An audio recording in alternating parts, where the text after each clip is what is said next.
EJE Curso SEI. A gente sabe aprovar.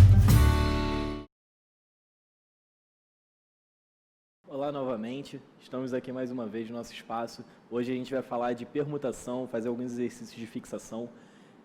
Basicamente a ideia vai ser o seguinte, a gente vai fazer 2 exercícios, passar um pouco a visão de como resolver questões de permutação. Primeira situação, a gente tem 8 homens e 5 mulheres, total de 13 pessoas. Dentre elas, eu quero que 8 dessas pessoas estejam dispostas numa fila, sendo que tem uma regra nessa fila. As 5 primeiras têm que ser mulheres e as 3 últimas têm que ser homens. Show? Então, como são 5 mulheres que eu tenho mesmo, eu estou permutando as 5. Se eu pensar primeiro, eu posso pensar primeiro nas mulheres, depois nos homens, não tem problema nenhum fazer isso. No caso das mulheres, 5 mulheres, permutação de 5, bem direto, 5 fatorial vai dar 120. No caso dos homens, seria um arranjo. Eu não falei disso aqui porque não é o foco agora, mas nada mais é do que princípio multiplicativo, que foi um assunto anterior. Então, a gente vai usar o princípio multiplicativo aqui. Para o primeiro homem, eu tenho 8 opções. Lembra que eu vou usar 3 só, né? 3 homens. Para o primeiro, eu tenho 8 opções. Para o segundo, são 7. Para o terceiro, são 6. Total, 336. Só que aí, cuidado. Isso aqui não foram casos distintos para eu somar, não foi.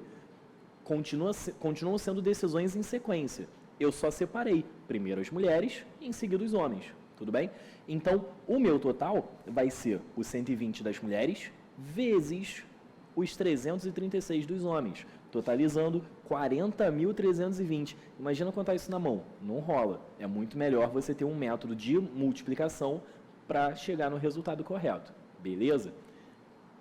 No nosso segundo exercício, esse agora é um exercício de caminhos, é um exercício muito comum, muito clássico. O caminho não necessariamente precisa ser retangular, tem algumas questões que aparece triangular, poderia ser na terceira dimensão, tem outras versões dele, mas a ideia central eu estou saindo de um ponto A, eu quero chegar no ponto B, então eu vou fazer o caminho AB. Eu digo que eu quero o menor caminho possível, no sentido de, se eu descer, por exemplo, eu não posso subir de volta, não rola fazer isso, tudo bem? Então desceu, desceu, direita, direita, direita, direita. Em alguma ordem eu vou ter que fazer esse movimento. Então, eu posso, por exemplo, ir direto para a direita e depois descer. Eu posso fazer meio que um zigue-zague aqui, tipo, vai para a direita, desce, vai para a direita, desce, direita, direita. O caminho que eu vou fazer não importa, desde que eu sempre ande ou para a direita ou para baixo, indo em direção ao B. Então, se eu andar as minhas 2 vezes para baixo, se eu andar para baixo de novo, não rola, eu não consigo andar de novo para baixo, porque eu vou estar saindo da direção do B.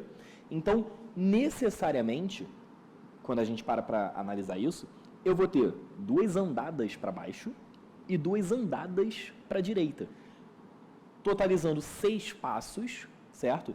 E, vamos lá, andada para baixo é indiferente entre si, para baixo é para baixo, e andada para a direita também é indiferente entre si, direita é direita.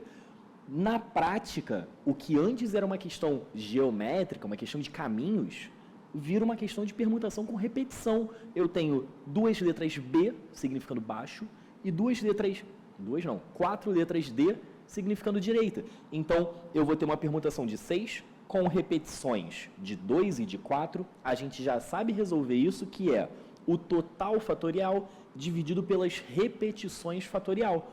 Fiz a conta, a gente vai encontrar 15, e essa é a nossa resposta final. Então, com isso, a gente faz esses 2 exercícios, vamos guardar para os próximos aí, de combinações, e é isso, gente. Até a próxima. Obrigado por estarem aqui.